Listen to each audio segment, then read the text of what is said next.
Someone freaks out because a stranger keeps walking behind them only to learn they just live on the same street. Have you ever had that feeling? You know the one? That prickly sensation on the back of your neck that says, "Hey, someone's watching you." It's like your own personal spidey sense, but instead of warning you about villains, it's just telling you that things are about to get awkward. Well, I had one of those moments last week, and let me tell you, it was a masterclass in overthinking. So, picture this. I'm walking home from the bus stop. It's that perfect time of evening. The sun is setting, casting those long, dramatic shadows. I've got my headphones on, listening to my favorite playlist, feeling like I'm the main character in my own movie. I turn onto my street, and I notice someone else turns onto it too, about half a block behind me. Now, this is normal. It's a public street. People live here. I don't own the sidewalk. But for some reason, my brain decides to kick into highlight mode. I keep walking, trying to be casual, but now I'm hyper-aware. I can hear the faint sound of their footsteps behind me, perfectly in sync with mine. Step, step, step. It's like a metronome of doom. I think, okay, no big deal. They probably live around here too. But then I make a little adjustment to my pace, speeding up just a tiny bit, and guess what? Their footsteps speed up too. Coincidence? My brain says, I think not. At this point, my internal monologue is going a mile a minute. I'm running through every thriller movie I've ever seen. Is this it? Is this how it starts? I'm replaying self-defense tips I saw online. Remember the keys between the fingers thing? Is that actually effective or just a good way to break your hand? I'm starting to sweat a little. My chill, main character walk has turned into a brisk, borderline panicked power walk. I decide to test my theory. There's a little side street coming up, a cul-de-sac that's definitely not a shortcut to anywhere. I think, okay, if I turn down this street and they follow me, then it's confirmed. It's not just paranoia. It's a real, live, certified creep. So I take a sharp right, my heart pounding in my chest. I walk about 20 feet down this quiet little street and pretend to be looking at my phone, trying to act nonchalant. I am secretly using my phone's screen as a mirror to see what's happening behind me. And there he is. The figure turns down the cul-de-sac too. My blood runs cold. This is it. This is happening. My mind is racing. Do I run? Do I scream? Do I turn around and confront them with a very intimidating ahem?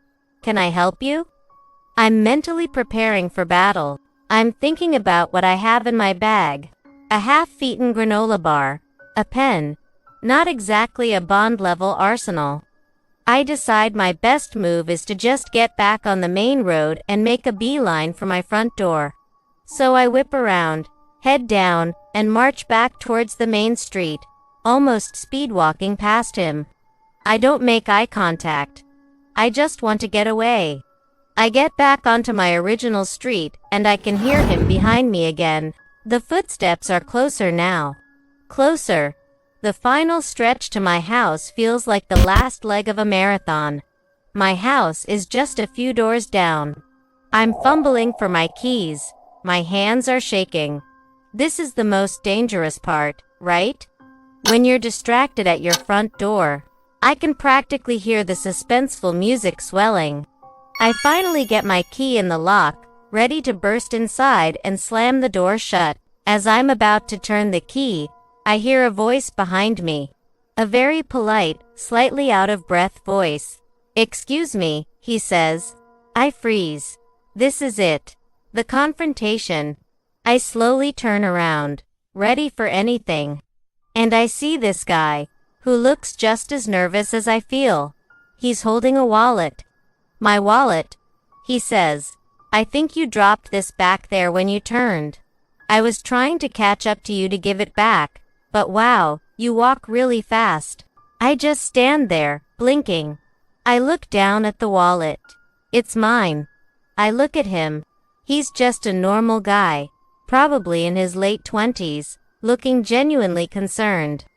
And then it hits me.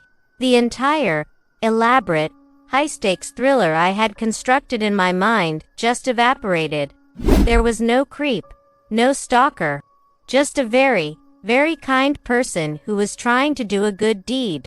And the cul-de-sac, he probably thought I lived there, and was trying to return my wallet before I went inside. He followed me because he was trying to help. The synchronized footsteps. We were just walking at a similar pace. My paranoia had turned this poor guy into a villain in my head. I felt a wave of relief, followed by an equally powerful wave of embarrassment.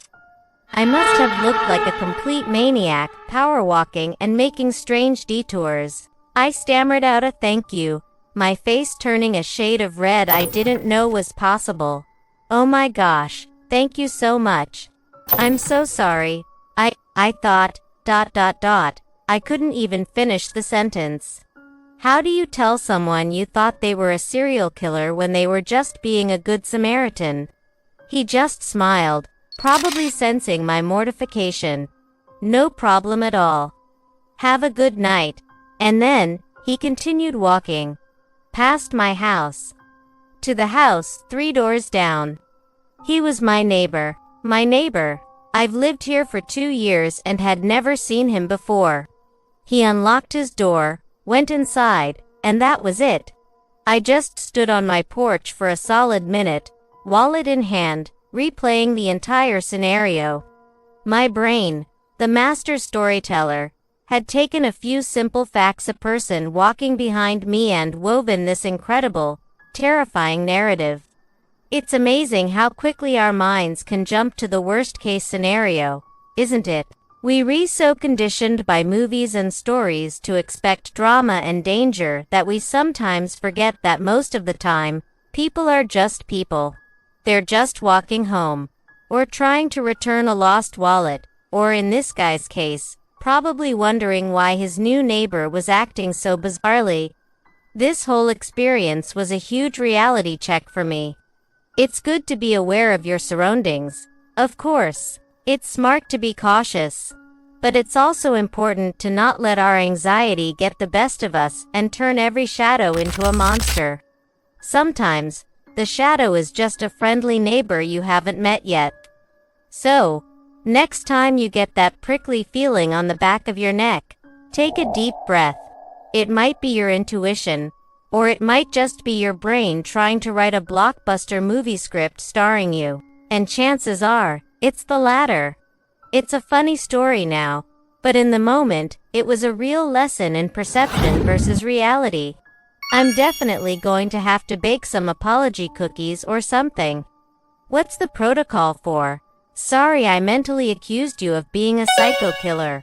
Welcome to the neighborhood. I'll have to look that up. But for now, I'm just grateful for kind strangers, and for the reminder that not everything is as scary as it seems. Have you ever had a moment like this? A time when your imagination completely ran away with you, only to find out the reality was something totally simple and harmless. Let me know in the comments.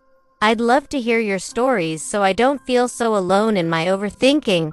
And if you enjoyed this little tale of misplaced paranoia, if you like, give me a like and subscribe for more stories. Thanks for watching.